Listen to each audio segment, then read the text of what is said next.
오늘은 다소 놀라운 정보를 알려드리려고 준비했습니다. 오늘 이 정보는 국민 누구나 다 관련이 있습니다. 그래서 지금 다들 난리가 났습니다. 그게 뭐냐? 그것은 정부가 국민이 낸 세금으로 대출을 받은 사람들이 이자를 낮춰주거나 대신 내주고 대출 원금 90%까지 대신 갚아주겠다라고 발표했기 때문입니다. 그러면 누구나 대출이 있다면 다 대상이 될까요? 그래서 준비했습니다. 정부가 대출 이자를 낮춰주고 이자를 50%나 대신 갚아주고 또한 대출 원금의 90%까지 대신 갚아주겠다는 대상은 누구일까요? 오늘 영상은 꼭 보시고 여러분들도 대상이 되는지 확인해 보시기 바랍니다. 또한 빚 탕감 정책에 대해 어떻게 생각하시는지도 댓글로 공유해 보시기 바랍니다. 그 이야기 지금 시작합니다. 안녕하십니까. 노년 생활정보의 모든 것 조여사 전성시대입니다.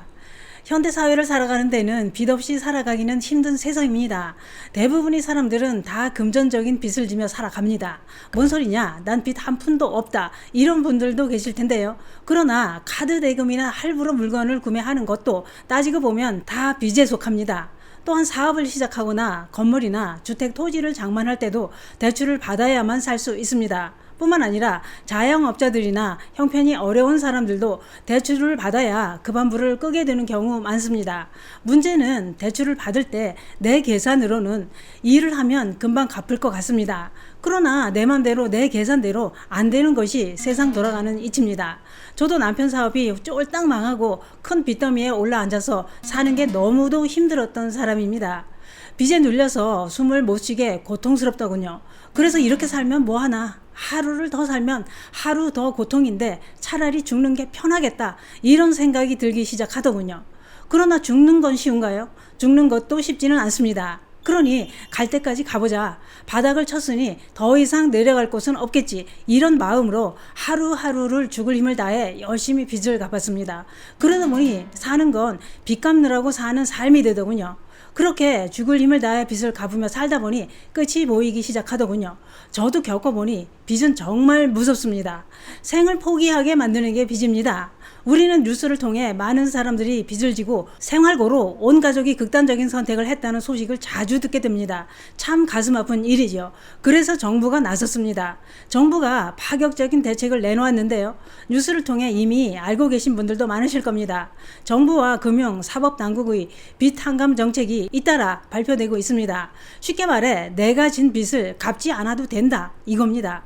정부가 대신 갚아주겠다는 건데요. 이게 도대체 뭔 얘기일까요? 살다 보니 목숨까지 끊게 만드는 그 무서운 빚을 안 갚아도 되는 날이 온 걸까요?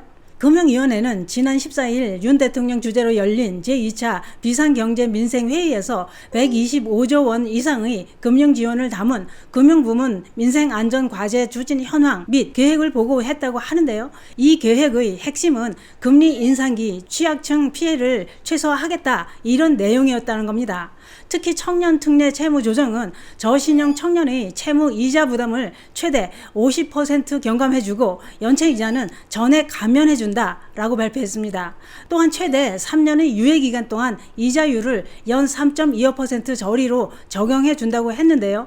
이번 정책은 대출 금리가 이미 5%대에 진입한 현 시점에서는 파격적인 혜택이 될 것이라고 했습니다. 이게 다가 아닙니다. 정부는 소상공인 자영업자가 진 빚도 파격적인 혜택을 준다고 발표했습니다. 30조 원 규모 예산이 배정된 새출발 기금으로 부실 채권을 정부가 매입해 채무를 아예 없애주는 프로그램이라는 겁니다. 어떻게 없애주느냐? 소상공인 자영업자 중 폐업, 부도 위기에 놓였거나 상황이 어려워진 경우에 10월에 출범될 새출발 기금 30조 원으로 상환기간 연장, 금리 인하, 90일 이상 연체자들은 대출 원금을 60에서 90% 탕감해 준다, 이겁니다. 그 규모가 25만 명이나 될 것이라고 했습니다. 그래서 제가 놀라운 정보다 이렇게 말씀드린 겁니다. 이렇게 정부가 빚을 대신 갚아주겠다는 정책이 나오자 혜택을 보는 사람들은 빚더미를 벗어던질 기회가 생겼으니 반가워합니다. 빚을 지고 언제 벌어서 저 빚을 가릴 수 있을까? 이렇게 힘든 상황에서 한 줄기 희망의 빛이 되는 겁니다. 그러나 지금껏 열심히 빚을 갚으며 살아온 사람들은 허탈한 기분과 함께 열심히 빚을 갚은 게 바보였구나, 이런 기분도 들게 됩니다. 또한 금융사법당국이 주식, 코인 등의 영끌이 투자를 했다가 실패한 이들을 대거 구제 대상으로 삼았다고 불만의 목소리가 커지는 상황이라고 합니다. 왜냐? 투자의 기본 원칙인 자기 책임 원칙을 정부가 나서서 대신 빚을 갚아준다면 열심히 빚을 갚으며 살아온 사람들만 바보를 만들고 있다. 이런 불만이 쏟아져 나오고 있다는 겁니다. 뿐만 아니라 이런 정책은 지금껏 성실하게 빚을 갚으며 살아온 사람들이 다른 사람의 빚 부담을 함께 나눠지게 된다는 겁니다. 이게 뭔 얘기냐? 그것은 빚 탕감 정책에 들어가는 돈은 다 우리가 낸 세금이기 때문입니다. 금융위는 이번 취약계층 금융지원 정책에 따라 빚 내서 주식이나 코인에 투자했다가 실패한 청년 4만 8천여 명의 원금 상환을 밀어주고 이자도 최대 50%까지 대신 내주는 정책으로 이들은 연 263만 원의 이자 부담을 덜게 될 것이다 라고 했는데요. 여기에 투입되는 돈이 우리가 낸 세금 1262억 원을 이자 경감 정책에 사용하게 될 것이라고 했습니다. 그게 그렇습니다. 신용이 너무 떨어져 있으면 빚 갚기 힘듭니다. 이렇게 빚을 진 청년들이 다시 일어설 수 있는 기회를 준다는 것은 취지는 좋다. 그러나 이런 방법은 도덕적 해이를 부추기는 정책이다. 지금껏 성실하게 원리금을 갚아온 사람들을 역차별하는 것이냐, 이런 지적도 나오고 있다는 거죠. 반면 외식업계는 가뭄 속 담비라고 반가워하는 분위기도 있다고 하는데요. 왜냐? 코로나로 피해를 입은 25만여 자영업자와 소상공인의 연착륙 지원에 30조 원을 투입하겠다고 발표했기 때문입니다.